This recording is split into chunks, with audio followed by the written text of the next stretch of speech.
Hello, my name is Larry Nitz. I'm with the Rock River Aero Modelers Society.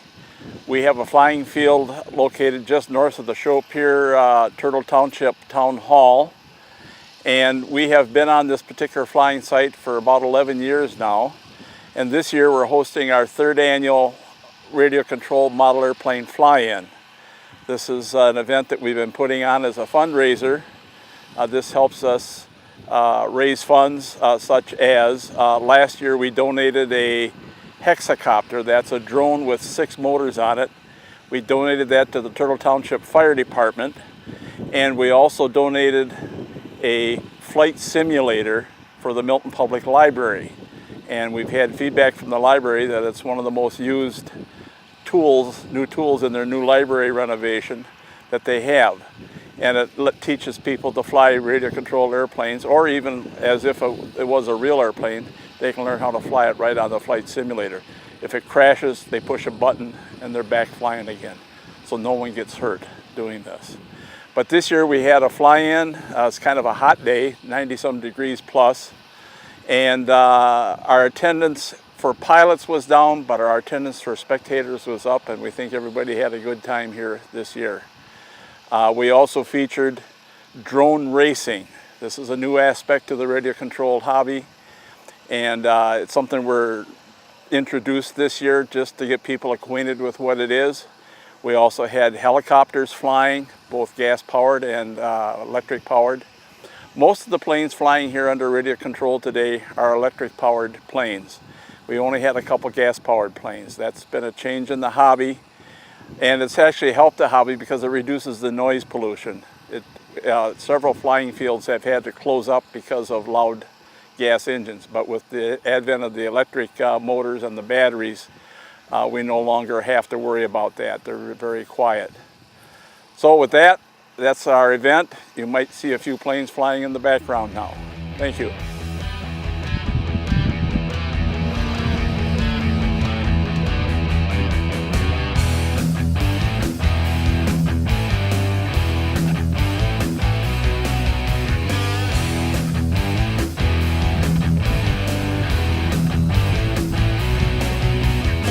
My name's Stan Anderson. I'm here to fly. We're going to try to put up a Tiger Moth. It's a World War I airplane used for training.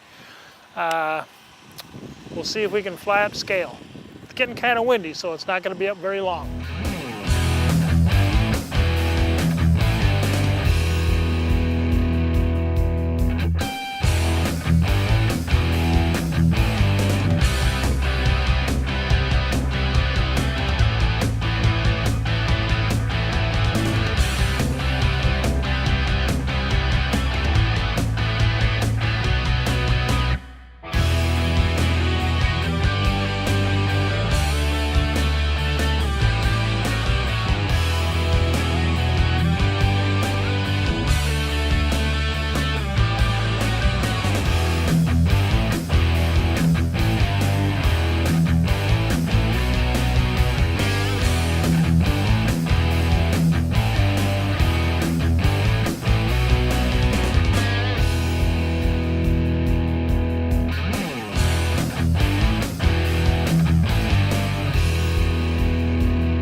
My name is Pat Ryder. I got started in radio controlled model planes back around 1953. And as you might be aware of, I've seen some real changes since then. And back in 1953, I built my own receiver and transmitter. Back then, in those dollars, it cost me $100 to build the radio unit alone. And now, for all it would do was you push a button on the transmitter, it will pull in a relay on the receiver. And no signal would be left and signal would be right. And then for neutral, the thing would be pulsing. And so you had two buttons, one for right and one for left, signal and no signal. And nowadays, for $300 in today's money, you can buy an Apprentice S. It's a dedicated trainer. It has 3 settings on it, but you still need an instructor. But on the novice setting, the thing will only allow the plane to go so far in either direction, regardless of how far over you hold the sticks. And on the medium setting, you can go a little farther. And if you get all goofed up and you're in trouble, it has a panic button. You can push that panic button and the doggone thing will level that plane off right in level flight. And then for the expert mode, you can do anything with it. You can ring it out, roll, loop, and the whole 9 yards. And that is the best trainer that I have ever seen. Of course, I got some good trainers, but with this safe system, they call it, you know, it just can't be beat. And now the $300 unit with this Apprentice S, you get the whole thing. You get the entire radio, and you get the airframe, and you get the motor, and all the servos are mounted in it. All you got to do is charge the battery and go out and fly it for someone that knows how to fly one. And you do need an instructor. This is a big mistake that people make, even with this Apprentice system.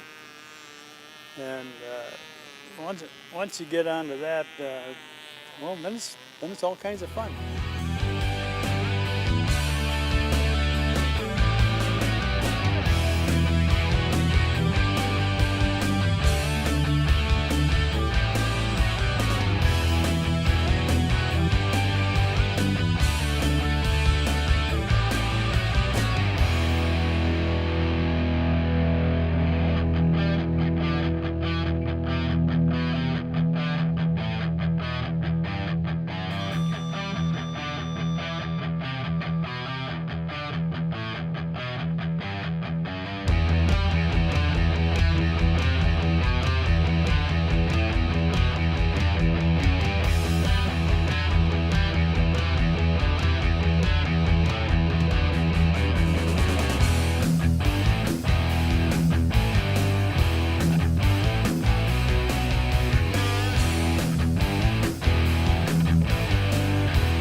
This is an old World War I biplane that was used, as you can tell, in England. And it's powered by an electric motor and a lithium battery with that's a 6-cell in there? 6 cells? Yeah, 6-cell. Yeah, 6-cell lithium battery in there.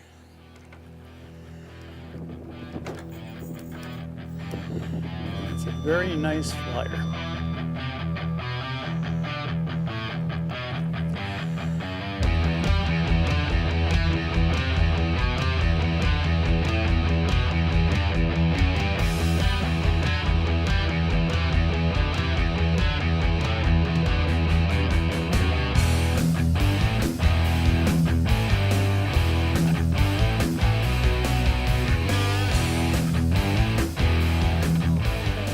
Okay, this is the B-17 Super Fortress.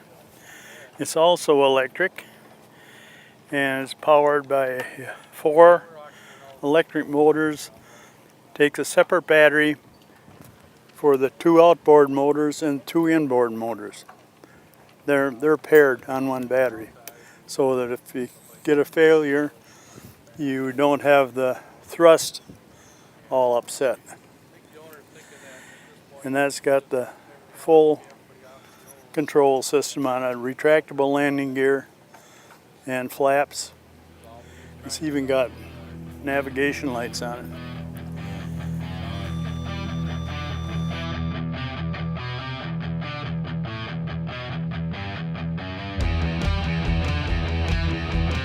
That's a Cessna 150. That comes pretty much all complete. All you got to do is screw the thing together, and then you have to put your own radio gear in it. And he has a Spectrum 7-channel radio, so that gives him 7 different control surfaces or operations that it'll accept. Like you got the elevator and rudder, the ailerons, the flaps, the throttle, and anything else you happen to